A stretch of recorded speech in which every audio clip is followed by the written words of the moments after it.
Halo kawan pajak, selamat datang di Podjangga, podcast pajak Pesanggerahan. Sebuah media yang dihadirkan oleh KPP Pratama Jakarta Pesanggerahan sebagai wadah untuk mengedukasi kawan pajak semua seputar perpajakan. Pada kesempatan kali ini, saya sebagai host Adika dan bersama rekan saya hari ini adalah Pak Joko ya. Ya, Selamat sore Pak Joko. sore juga Kak Ya, Andika. sehat Pak Joko? Alhamdulillah. Alhamdulillah ya. Ya, kami doakan juga untuk kawan pajak semua selalu sehat di tengah cuaca yang mungkin kurang enak ini ya Pak Joko. Amin. Ya. Pada kesempatan ini, di sesi Pojangga kali ini, kami akan membahas mengenai apa itu SPT tahunan, bagaimana saluran pelaporannya, dan yang paling penting adalah yang mungkin paling banyak ditanyakan ya Pak Joko. Ya. Ini masuk ke DM Instagram, masuk ke WhatsApp, dan saluran-saluran komunikasi KPP lainnya adalah Evin, gitu Pak Joko. Nah, apa itu SPT tahunan? Bagaimana cara penyampaiannya? Lalu kapan SPT ini harus disampaikan? Dan mungkin banyak pertanyaan lain gitu ya, kawan pajak yang mungkin menjadi pertanyaan kawan pajak semua, khususnya mungkin yang baru-baru tahun ini baru wajib lapor pajak seperti itu. Nah, tanpa berlama-lama, mari kita masuk ke bahasan yang pertama, Pak Joko, yaitu SPT tahunan. Nah, terkait SPT tahunan ini boleh dijelaskan nggak, Pak Joko? Apa sih SPT tahunan itu? Ya, baik Kak Adika. Ya, SPT itu kan sebenarnya kepanjangan dari surat pemberitahuan ya. Oke, Kalau SPT tahunan itu ya surat pemberitahuan tahunan pajak penghasilan oke, yang merupakan formulir yang digunakan wajib pajak untuk melaporkan penghitungan dan atau pembayaran PPh, objek pajak PPh, bukan objek pajak PPh, harta dan kewajiban. Terus fungsi dari surat pemberitahuan atau SPT itu bagi wajib pajak adalah sebagai sarana untuk melaporkan dan mempertanggungjawabkan penghitungan jumlah pajak yang sebenarnya terutang dan untuk melaporkan tentang yang pertama itu pembayaran atau pelunasan pajak yang telah dilaksanakan sendiri dan atau melalui pemotongan atau pemungutan pihak lain dalam 1 tahun pajak atau bagian tahun pajak. Yang kedua untuk melaporkan tentang penghasilan yang merupakan objek pajak dan atau bukan objek pajak. Terus yang ketiga itu harta dan kewajiban. Terus keempat pembayaran dari pemotong atau pemungut tentang pemotongan atau pemungutan pajak orang pribadi atau badan lain dalam satu masa pajak sesuai dengan ketentuan peraturan perundang-undangan perpajakan. Jadi emang SPT itu sarana untuk melaporkan seluruhnya. sarana untuk tadi apa? Melaporkan, mempertanggungjawabkan Iya, ya, Pak Joko ya. menghitung, melaporkan itu Oke. semua. Yang mewajibkan SPT ini dilaporkan ini di mana sih, Pak Joko? Nah, kewajiban pelaporan SPT ini ya, ini terutama yang sudah punya NPWP ya, Oke. yang punya kewajiban ini. Ini diatur di dalam pasal 3 Undang-Undang KUP. Dalam pasal tersebut disebutkan bahwa setiap wajib pajak wajib mengisi surat pemberitahuan dengan benar, lengkap, dan jelas dalam bahasa Indonesia dengan menggunakan huruf Latin, angka Arab, satuan mata uang rupiah, dan menandatangani serta menyampaikan ke kantor Direktorat Jenderal Pajak tempat wajib pajak terdaftar atau dikukuhkan atau tempat lain yang ditetapkan oleh Direktur Jenderal Pajak. Terus yang dimaksud dengan benar, lengkap, dan jelas itu dalam mengisi surat pemberitahuan adalah kalau benar itu adalah benar dalam perhitungan ya, Oke. termasuk benar dalam penerapan ketentuan peraturan perundang-undangan perpajakan dalam penulisan dan sesuai dengan keadaannya sebenarnya. Lengkap adalah memuat semua unsur-unsur yang berkaitan dengan objek pajak dan unsur-unsur lain yang harus dilaporkan dalam surat pemberitahuan. Terus jelas adalah melaporkan asal-usul atau sumber dari objek pajak dan unsur-unsur lain yang harus dilaporkan dalam surat pemberitahuan. Oke. Tadi dari poin yang Pak Joko sampaikan, bahkan sampai diulang oleh Pak Joko ya, bahwa SPT itu adalah tadi sarana untuk melaporkan dan mempertanggungjawabkan penghitungan jumlah pajak yang sebenarnya terutang. Nah, dari kalimat ini sebenarnya kita bisa ambil kesimpulan bahwa SPT ini adalah sarana bagi wajib pajak untuk melakukan pelaporan perpajakan atas kewajiban perpajakan lain yang sudah dilakukan oleh wajib pajak. Jadi, semacam apa ya, pertanggungjawaban Nah, seperti yang kita tahu kan kalau untuk kewajiban perpajakan itu ada 4 ya Pak Joko ya. Ada daftar, hitung, bayar, dan lapor. Ya, Jadi SPT ini adalah sarana untuk lapor di mana di dalam SPT ini kita mempertanggungjawabkan kewajiban kita yang lainnya, yaitu kewajiban penghitungan perpajakan kita dan pembayaran pajaknya kalau memang ada pembayarannya gitu ya, ya. Nah, ini yang mungkin yang harus jadi perhatian teman-teman juga tadi bahwa SPT itu harus dilaporkan dengan benar, lengkap, dan jelas gitu ya. hmm, Jadi apakah kita lapor asal lapor aja itu sudah selesai? Ternyata tidak ya Pak Joko tidak, ya. Harus dipastikan pelaporannya benar. ya, Selain benar, lengkap lengkap gitu ya. dan Dan yang jelas. pasti harus jelas gitu. Ya, Jelas sumber-sumber isian SPT ini bisa dipertanggungjawabkan seperti itu ya Pak Joko. ya, Baik, yang berikutnya terkait SPT. Kita udah tahu nih SPT bagaimana apa itu SPT dan kriteria SPT itu seperti apa sih yang harus dilaporkan gitu. Nah, sekarang caranya gimana cara menyampaikan SPT-nya? Mungkin ada saluran-saluran tertentu yang bisa dimanfaatkan oleh wajib pajak dan yang pasti dan paling penting adalah kapan SPT ini harus dilaporkan gitu, Pak ya. Joko. Oke. Surat pemberitahuan ini adalah sebenarnya melaporkan ya, itu sebenarnya self assessment ya. Iya, Jadi wajib pajak sendiri sebenarnya yang pertama yang menghitung, terus melaporkan, kalau ada yang dibayar ya dibayar, terus terakhir yang memang dilaporkan melalui SPT ini. Ya itu emang ada waktunya ya. Nah, SPT itu disampaikan melalui formulir SPT yang formatnya telah diatur melalui peraturan Direktur Jenderal Pajak. Kalau untuk orang pribadi itu ada 3 jenis formulir. oke. Formulir SPT tahunan. Yang pertama itu formulir 1770 polos ya. Oke. Itu yang bagi wajib pajak yang mempunyai penghasilan misalnya dari usaha atau pekerjaan bebas yang menyelenggarakan pembukuan atau norma penghitungan penghasilan neto dari satu atau lebih pemberi kerja.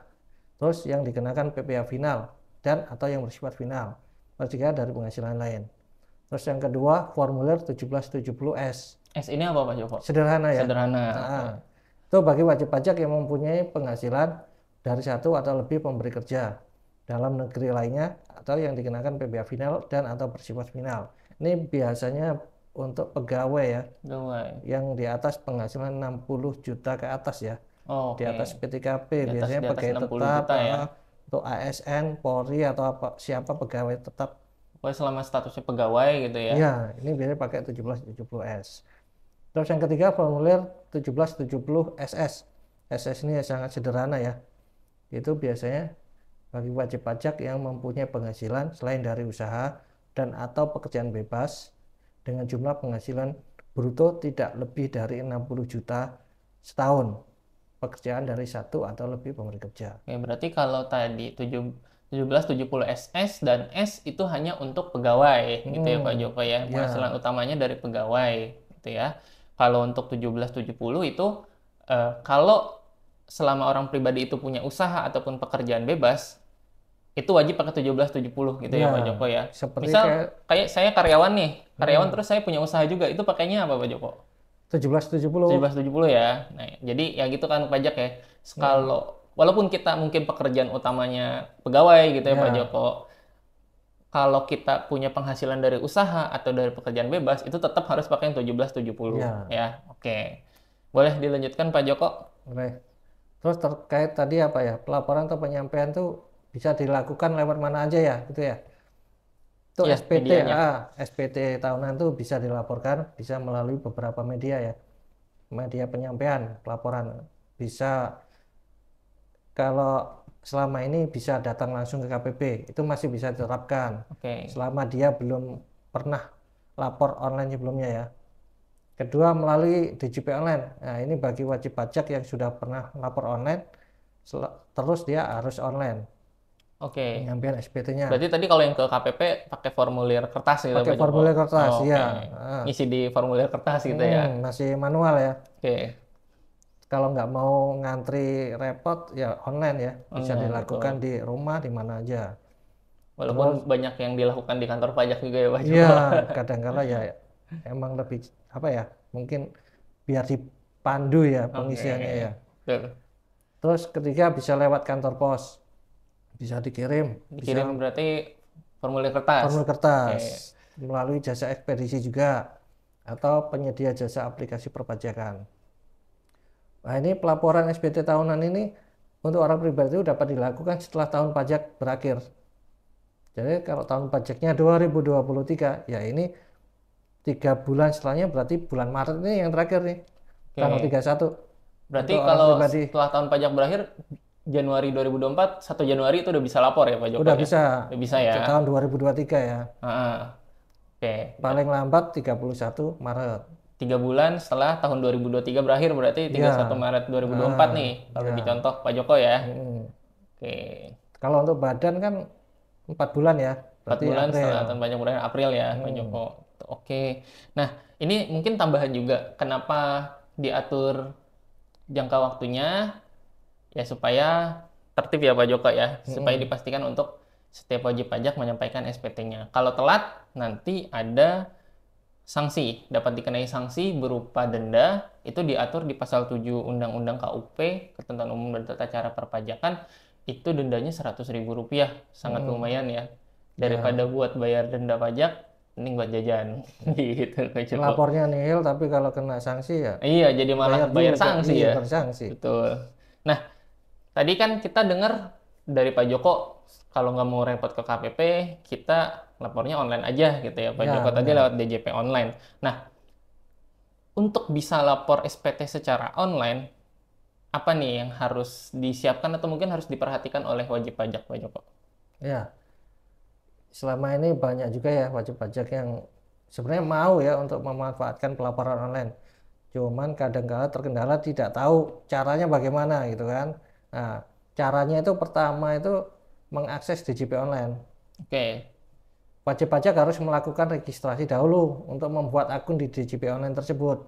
Jadi nggak langsung masuk ke situ, tapi harus membuat akun dulu ya. Oke, jadi kayak buat akun sosial media gitu Ya, lah ya, registrasi. akun pada umumnya ya. Terus apa syaratnya untuk membuat akun tersebut? Ya, pertama harus aktivasi EVIN ya. EVIN apa tuh Pak Joko? EVIN itu Electronic Filing Identification Number. Oke. Ini nomor identitas yang diterbitkan oleh Direktorat Jenderal Pajak kepada wajib pajak yang melakukan transaksi elektronik dengan Direktur Jenderal Pajak.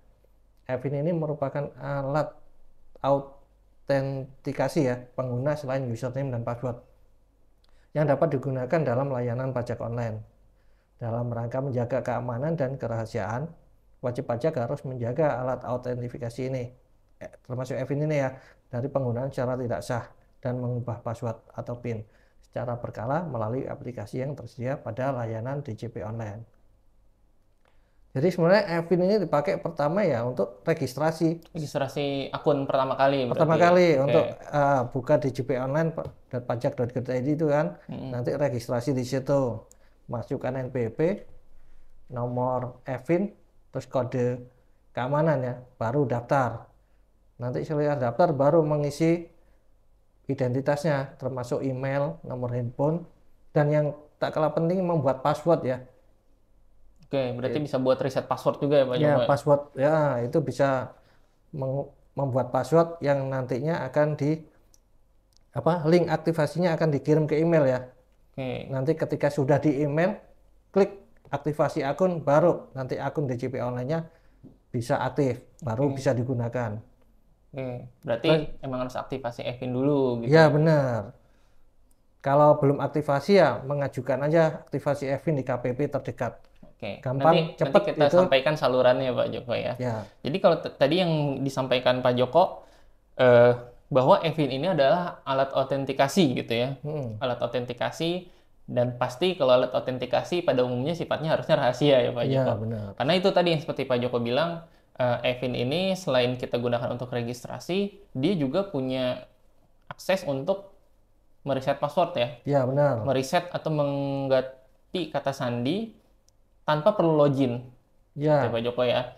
Dan juga sekaligus bisa mengganti email terdaftar gitu ya Pak Joko. Bisa.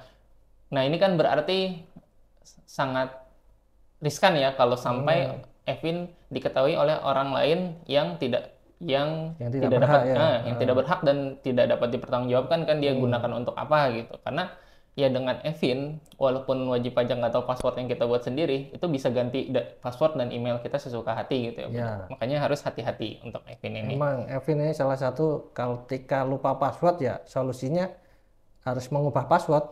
Nah, layanan di JP Online sudah mengakomodir itu, Oke. tapi dengan syarat udah punya Evin dulu. Evin, ya makanya berarti Evin ini eh, istilahnya apa ya? Walaupun kita untuk login cuma butuh NPWP atau NIK sama masukin password gitu ya. Ya, Tapi kalau punya Evin, itu kita bisa ganti password itu sesuka hati gitu ya, ya, Pak Joko terutama ya. kalau udah lupa ya, bener ya. Betul. Jadi emang Evin ini kalau kawan pajak ingat password DJP Online nggak perlu minta lagi Nggak tiap perlu, tahun ya ya. Pak Joko. Kecuali lupa gitu ya, Nah, lupa passwordnya, mau reset password kan nggak bisa login, nggak bisa dari dalam. Nah itu butuh Evin baru ya Pak ya. Joko. Nah, jadi Evin ini kayak master key gitu ya, dapat digunakan untuk mengubah password bahkan email terdaftar kapanpun dengan mudah. Nah, untuk pengajuan Evin ini gimana Pak Joko? Cara Ya, atau ketentuannya? pengajuan Evin ini emang untuk orang pribadi dan ada yang untuk badan ya. Oke, Kalau untuk orang pribadi itu bisa melalui atau saat ini ya harus datang ke KPP. itu untuk aktivasi. Aktivasi ya, Oke, untuk aktivasi yang berarti pertama kali ya, pertama Oke. kali aktivasi harus ke KPP, datang ke KPP atau KP2KP yang terdekat. Nanti Jadi nggak harus yang terdaftar ya, kalau Evin ya, orang nggak pribadi. harus. Nanti di KPP dokumen apa aja sih yang dipersyaratkan? Ya pertama harus mengisi formulir Evin ya, ditandatanganin. Terus kedua kartu NPWP-nya atau surat keterangan terdaftar yang mencantumkan nomor pokok wajib pajaknya. Terus ketiga KTP ya untuk warga negara Indonesia. Terus paspor dan kitas atau kitab. Kitab itu kitab izin tinggal Kartu terbatas izin tinggal terbatas. sama kitab izin tinggal menetap ya Oke. untuk bagi warga negara asing. Jadi ini permohonan bisa langsung diajukan di KPP. Terus tidak boleh terdekat. Tidak boleh dikuasakan ya, tidak boleh orang lain, harus orang yang bersangkutan. Bersangkutan karena tadi ya, yang Evin ini Untuk sangat menjaga kerahasiaan itu ya. sangat rahasia gitu ya Pak Joko. Benar. Kalau misal lupa gitu udah pernah aktivasi Evin, salurannya bisa lewat mana aja Pak Joko? Nah, untuk yang terkait lupa ini bisa melalui kering pajak ya. Bisa telepon ke 1-500-200 Oke. atau chat di pajak.go.id itu nanti di pojok sebelah Kanan bawah. kanan bawah itu ada chat all live ya itu. Iya, live chat gitu. Sama agen gitu ya. Sama agen itu. Terus bisa juga melalui email dikirim ke lupa.evin.pajak.go.id. lupa.evin@pajak.go.id ya. Nanti akan dibalas. Terus bisa juga melalui aplikasi M-Pajak ya. Oh, aplikasi. Oke. Terus bisa juga tetap datang langsung ke KPP atau KP2KP terdekat. Masih bisa dilayani. Jadi kalau aktivasi Evin hanya bisa langsung ke KPP. Ya, Tapi kalau hanya lupa sudah pernah aktivasi itu banyak salurannya Pak Joko banyak ya. salurannya. Bisa lewat kering pajak 1-500-200, cuma mungkin kekurangannya harus modal pulsa ya Pak Joko ya. Itu bisa lewat chat pajak.go.id sama agen nanti ya itu paling kita butuh kuota aja ya buat mengakses saluran pajak.go.id. Lalu bisa tadi lewat email lupa.evin@pajak.go.id. Kekurangannya mungkin nunggu gitu ya, karena kan itu nanti dibalas oleh petugas gitu ya. Iya. Gitu, nggak langsung seketika kita dapat. Lalu aplikasi M-Pajak karena aplikasi berarti harus diinstal ya. Harus diinstal, ya. bisa download di Play Store ataupun App Store gitu ya Pak Joko. Nah, diinstal.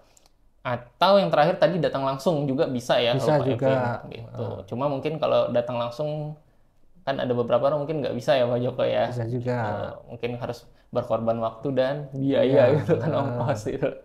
Oke, kalau untuk badan gimana Pak Joko? Nah, untuk badan ini agak beda dengan orang pribadi ya. Kalau orang pribadi tadi kan bisa di KPP mana aja ya, untuk aktivasi. Tapi kalau untuk badan ini harus ke KPP terdaftar.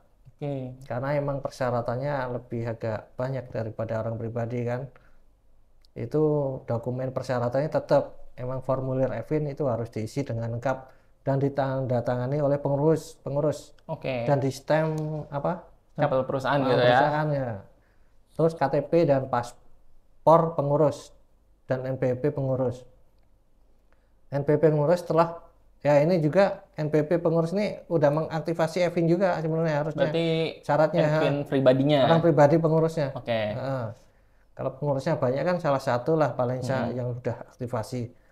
Terus NPWP atau SKT wajib pajak badan. Terus akte pendirian dan perubahan terakhir.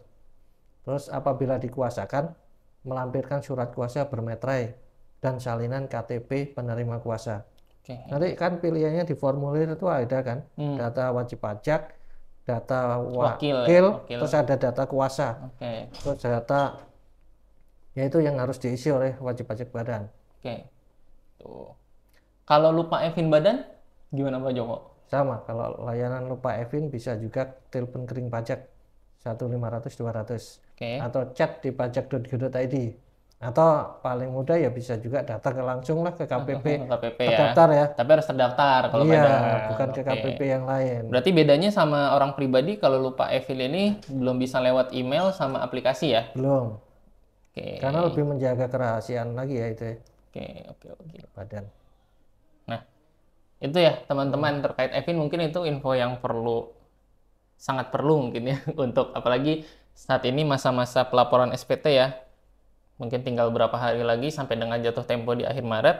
Nah, saya juga mau sedikit share bagaimana sih proses permohonan lupa Evin di M-Pajak itu Pak Joko. Kebetulan saya waktu itu lupa Evin, terus saya coba M-Pajak. Ternyata cukup mudah gitu Pak Joko. Dan bedanya mungkin sama kering pajak, chat pajak, terus lewat email, itu kan bergantung jawaban dari petugas gitu ya.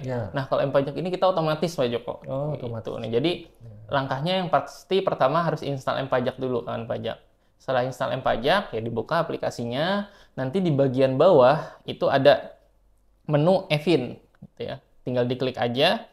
Nanti muncul tuh judulnya lupa Evin.